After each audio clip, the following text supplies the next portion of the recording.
있습니다. 2분 뒤에 돌아오겠습니다.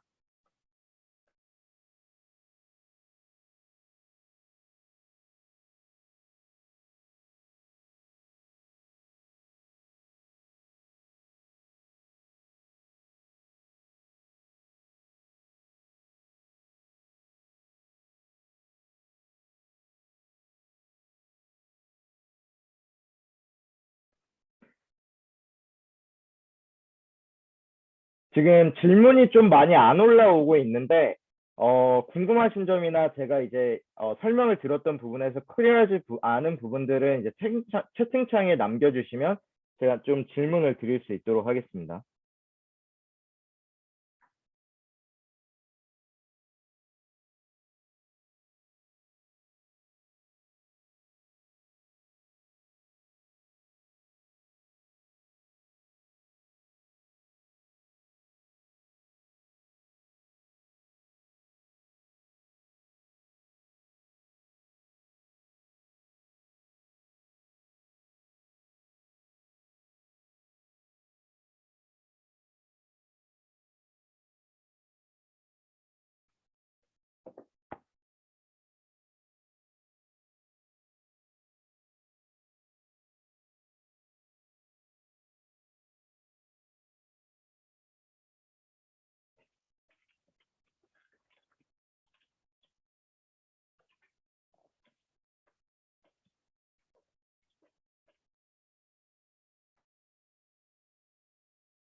네, 이제 2분 쉬었으니까 다시 제가 이제 웨비나를 컨티뉴 할 거고요. 2부 같은 경우에는 제가 합격자 케이스 스터디 및 인터뷰로 좀 준비를 했습니다. 그래서 좀 알찬 시간이 될 것 같고요. 실제 저희 이제 폴 아카데미, 폴 컨설팅의 사례를 가지고 했으니까요. 좀 말씀을 드릴 수 있도록 하겠습니다. 그래가지고 이번 합격자 라이브 인터뷰에 나올 친구는 현재 이제 전에 이제 서울과학고를 졸업하고 저랑 컨설팅 당시에는 서울과학고를 다니고 있었고 한국 같은 경우에는 이제 한 학기가 빠르다 보니까 이제 한국 대학을 먼저 다니고 있었어요. 이제 서울대 전기공학과 1학년에 이제 재학 중인 학생이고 그 다음에 이제 UC 버클리에 붙어가지고 이제 이번 가을 학기부터는 이제 UC 버클리에 진학 예정입니다. 그래가지고 라이브 인터뷰를 좀 같이 진행을 해보도록 할게요. 그래가지고 나무가 혹시 그 비디오 켰니? 잠시만요.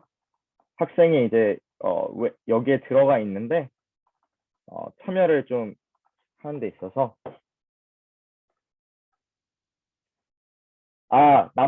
음소거가 아직 안 됐구나. 오케이, 오케이. 제가 음소거를 좀 풀게요. 제가 호스트로서 음소거를 좀 이제 해놔가지고 오케이. 잠시만요. 제가 음소거를 다 꺼놨어요. 어머님들이 막 설거지하는 소리나 뭐 이런 게 다 들리더라고요. 그래서 제가 강제로 음소거 해제 요청을 했고 네, 안녕하세요.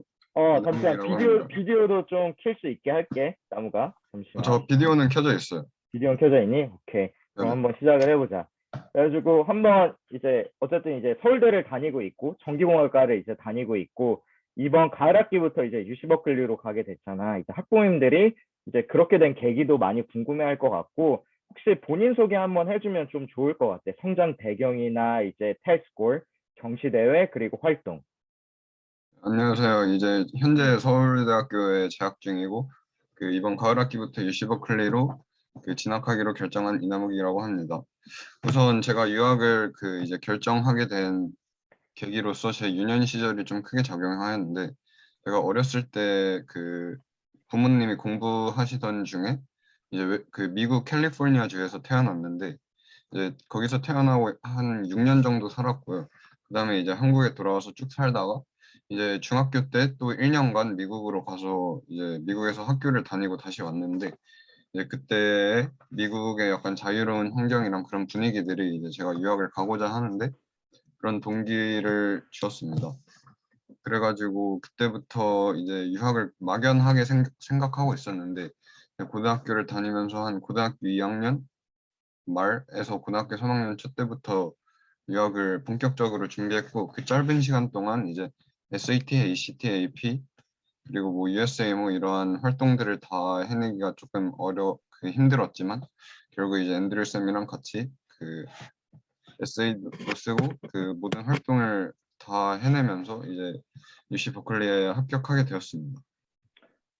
그래가지고 일단은 뭐 스펙이 좀 어떻게 됐을까? 6개월 정도 준비를 했고, ACT, AP도 좀 몇 개 있었고, 좀 학교 활동에 대해서 좀 포커스를 해서 좀 말해줬으면 좋겠어. 아, 네네. 우선 ACT는 그 평균 35점을 받았고 그 수학이랑 사이언스에서 36점을 받고 잉글리시랑 리딩에서 각각 32, 34 이렇게 받았었던 것 같아요. 그리고 AP는 이제 이과 과목 5개를 5점을 받았었고 그리고 경시 대회는 이제 USAMO 퀄리파이어였고 그다음에 USAPHO도 퀄리파이어였고 그다음에 한국에서 이제 그 물리 올림피아드 겨울학교를 수료하였고 그다음에 이제 하나 사이언스 챌린지라는 대회에서 동상을 받고 이제 $3,000의 리서치 그랜트를 받기도 하였었습니다. 그리고 이제 학교 교내 활동도 많았는데 저희 학교는 이제 1학년 때부터 3학년 때까지 인디비주얼 리서치를 이제 그 필수적으로 들어야 하는데 그 과정에서 이제 논문도 작성하고 거기서 작성한 논문을 이제 뭐 삼성 휴먼테크 대회 낸다거나 이러한 활동도 하였고 고등학교 2학년 때 이제 Research and Engineering이라고 R&E 활동이 있는데 어, 그 활동을 통해서 그 고려대학교의 그 나바이오스 랩에 가가지고 이원석 교수님이랑 이제 그 랩 인턴 비슷하게 그 실험도 하고 그다음에 마지막에 프레젠테이션도 한 그런 경험이 있습니다. 그래서 어쨌든 좀 리서치 쪽도 많긴 한데, 이제 나는 좀 이제 컨트리뷰션 쪽도 되게 많았다고 아, 생각을 네네, 하거든. 그래서 어쨌든 농구팀 캡틴이었고, 이제 과학고를 다니면서도 이제, 그 학생회도 좀 경험을 했었잖아. 네네. 음. 제가 좀 어렸을 때부터 운동도 좋아하고 약간 외향적인 편이라서 1학년 때부터 이제 농구부를 이제 주장을 맡아서 이제 쭉 그 참여를 하였었고, 2, 3학년 때는 학생회 체육부장도 하였었고, 이제 마든 유나이티드 네이션스 그 동아리에서도 제가 2학년 때부터 동아리 부장을 물려받아서 쭉 활동을 하였었습니다. 그런 그러니까 이렇게 점도 좀, 이렇게 좀 해석을 하면 될 것 같아. 당연히 과학고를 나왔으니까 과학고에서 뭐 리서치 기회나 이런 건 좀 자연적으로 왔었고, 뭐 인위적으로 한 게 아니라 뭐 수업 클래스 형태를 통해서 리서치를 한 건 되게 많았던 것 같고, 생각을 해보면 대신 이제 활동 같은 경우에는 최대한 좀 이제 다른 과학고 친구들보다는 훨씬 더 인volve 돼서 유학을 좀 준비했다라고 이제 좀 생각을 해보면 될 것 같아. 이제 UC 버클리하고 이제 카네기 멜론 등등 좋은 대학교 되게 많이 붙었는데, 최종적으로 이제 서울대에서 UC 버클리를 가게 된 이유. 그리고 과정에서도 서울대 교수님들이 좀 결정을 하는 데 있어서 자문을 좀 해준 것도 있잖아. 그 부분도 네네. 학부모님들 많이 좀 궁금해하실 것 같아. 이제 우선 그 진짜로 서울대학교랑 UC 버클리 사이에서 그 엄청나게 많은 고민이 있었는데 우선 그 서울대학교 교수님 그 지금 담당 교수님이랑도 이제 면담을 하면서 이제 제가 그리고 그 지금 유학 나가 계신 선배님들 그리고 한국에 계신 선배님들 등 여러분한테 되게 그 조언을 많이 받았는데 가장 이제 공통적인 이제 의견으로 첫 번째는 이제 만약에 미국에서 쭉 살 거면 그러면 이제 무조건 UC 버클리로 가는 게 유리하다고 하시더라고요. 왜냐면 이제 취업을 하거나 아니면 거기서 이제 대학원을 갈 때 그 이제 학교의 네임 밸류 차이도 있고 이제 거기 계시는 교수님들의 네임 밸류 차이도 있기 때문에 이제 추천서랑 그런 것들의 이제 그 권위가 이제 그 UC 버클리 쪽에서 훨씬 높을 것이라고 얘기를 하셨고 만약에 한국에 돌아와서 살 거면 그때는 이제 서울대학교에서 이제 좀 더 인맥을 쌓고 그다음에 약간 그 동문 파워를 이용하느냐 아니면 UC 버클리로 나가서 이제 더 높은 커리어로 그런 걸로 승부를 보느냐 이것이 중요할 것이라고 하셨고 이제 대학교에서 할 수 있는 경험은 물론 서울대학교도 엄청 좋은 학교지만 이제 다이버시티나 학교의 크기 측면에서 버클리에 비해 조금 작잖아요. 그래서 이제 버클리에서 할 수 있는 그 기회나 자유도가 훨씬 많다고 하셨는데 그만큼 이제 버클리에서 이제 자연스럽게 주어지는 것은 없고 이제 제가 스스로 그 능동적으로 행동해가지고 그 기회들을 이제 쟁취해야 한다고 그 되게 공통적으로 말씀을 하시더라고요. 그래서 저는 제 능력에 어느 정도 자신이 있고 제가 열심히 할 그 각오가 되어 있기 때문에 이제 UC 버클리를 선택하였고 사실 한국에 돌아와서도 그리고 또 네네. 캘리포니아 살 때 사실 그쪽에 있었잖아. 아버님이 이제 좀 스탠포드 아, 쪽에서 네네. 좀 공부를 좀 하시면서 어쨌든 연고가 있어서 좀 다행인 것 같긴 해. 네, 맞아요. 근처에 아시는 분들도 좀 계시고, 그래도 제가 어느 정도 익숙한 환경이기 때문에 이제 그 생활에 음. 대한 두려움은 딱히 없이 떠날 수 있는 것 같습니다. 그리고 학부모님들 가장 궁금해하는 거, 여기 되게 그 공부 잘하는 학생들, 학부모님들 많거든. 근데 MIT나 칼텍, 이과생들의 이제 꿈의 학교지, 사실. 근데 서울과학고 이제 선배들도 매년 진학을 하고 있고, 올해도 동기들도 이제 가는 친구들도 있고, 이런 친구들은 좀 특징이 좀 어떤 특징들이 좀 있고, 어느 정도 수준으로 스파이크를 좀 해야지 갈 수가 있는지. 대부분 그 진짜 단적으로 말해서 거의 국대예요. 우리 학교에서 MIT를 가는 학생들 중 95% 이상이 국대인 것 같고, 제 동기 중에서 그 두 명이 유학을 갔는데 한 명은 물리국대, 한 명은 수학국대인데 두 명 다 얼리로 MIT를 붙었어요. 그리고 그 친구들한테는 이제 아예 그 뭐 likely letter이라는 게 이메일로 와가지고 이제 아마 우리 학교 붙을 것이다 뭐 이런 식으로 그 되게 일반적인 케이스랑 또 좀 다르게 약간 붙더라고요. 그래가지고 그- 어, 음. 네.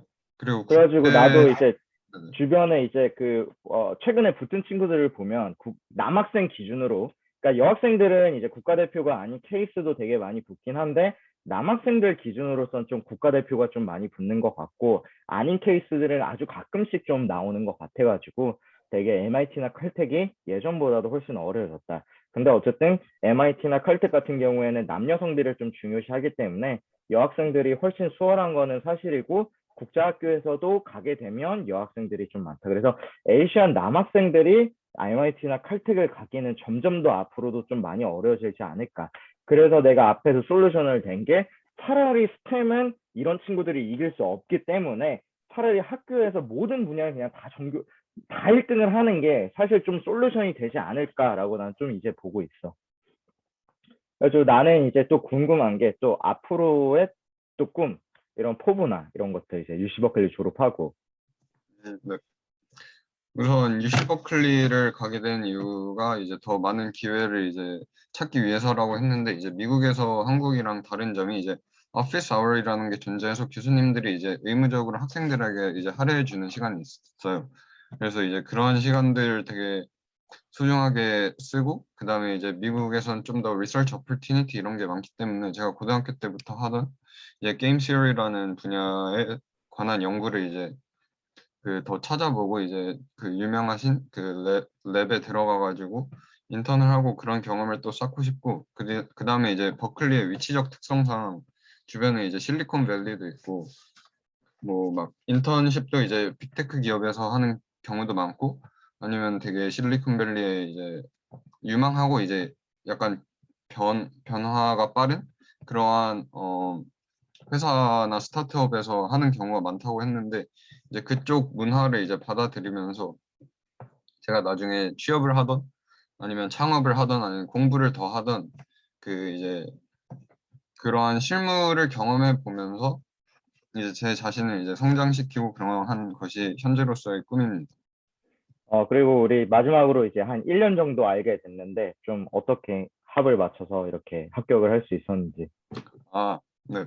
음. 제가 처음 이제 미국 입시를 시작할 때는 좀 늦기도 하였고 그리고 제가 수시랑 병행을 하기도 하여서 이제 되게 조금 어려운 점이 많았는데, 제가 이제 처음에 이제 에세이 드래프트를 들고 선생님한테 가셨을 때 선생님이 정말 당황하셨어요. 왜냐하면 제가 알던 입시는 한국의 입시였고, 이제 서울대 자소서 이 정도만 준비를 했었는데, 이제 미국 대학교가 원하는 게 그 한국 대학교에서 원하는 거랑 너무 달랐기 때문에. 아, 네, 저는 영재고 학생입니다. 서울과학고등학교가 그 이름인데 그 네, 학교 질문을 어떤 별명이 분이 영재고등학교. 주셨는데 영재고 공식 명칭이 과학고 이게 예전에는 영재고였다가 이제 이름이 바뀐 거잖아. 서울과학고가 아니에요, 예전에는 쭉쭉 과학고였어요. 근데 과학고였니? 과학고에서 영재고로 전환이 됐어요. 그 학교 오케이. 종류는. 네, 그래서 똑같은 학교입니다. 네, 그래서 계속 컨티뉴하면 될 네, 것 같아. 그래서 영재 학교입니다. 네. 어, 그래가지고 어. 쌤이 처음에 많이 당황하셨는데, 이제 그냥 아예 다시 써오라고 이렇게 하는 것보다 이제 미국에서 무엇을 원하는지 약간 이런 것들을 좀 더 먼저 이해를 시켜주려고 하셨기 때문에, 그 다음에 이제 제가 다시 스스로 써올 수 있게끔 그렇게 많이 도와주셨던 것 같고, 그 다음에 제가 또 수시 준비하고 이제 뭐 AP 시험이고 뭐 ACT고 뭐고 이거 준비하느라 되게 바빴는데, 그 바쁜 와중에서도 선생님께서 이제 데드라인 꼼꼼히 이제 챙겨주시고, 그다음에 에세이도 이제 뭔가 항상 기한을 맞춰서 되게 그 피드백해서 전달해 주시고 이랬기 때문에 되게 제가 뭔가 다른 것에 되게 신경 쓰지 않고 그 유학 준비에 좀 몰두할 수 있었던 것 같습니다. 그리고 이제 커먼 앱을 또 작성하다 보면 되게 막 헷갈리는 부분도 많고, 어떻게 써야 할지 모르는, 저희는 이제 처음이니까 그런 부분들이 많은데, 이제 그러한 부분에서 이제 선생님께서 이제 경험이 많으시니까 다 많이 도와주시고, 저희 학교가 카운슬러가 없거든요. 근데 이제 그 카운슬러가 없어가지고 처음에 준비할 때 되게 막막했는데, 그 카운슬러의 역할을 이제 앤드류 쌤께서 또 해주셨던 것 같습니다.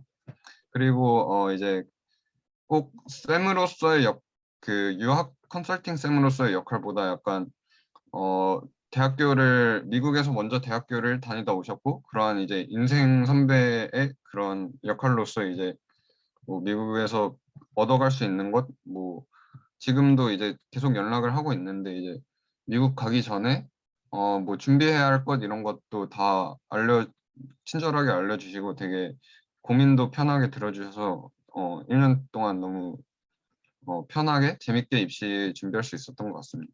나마 오늘 이렇게 얼굴을 좀 이렇게 공개하고 참여하는 게 쉽지 않을 수 있는데 너무 고맙고 이제 시간상 관계로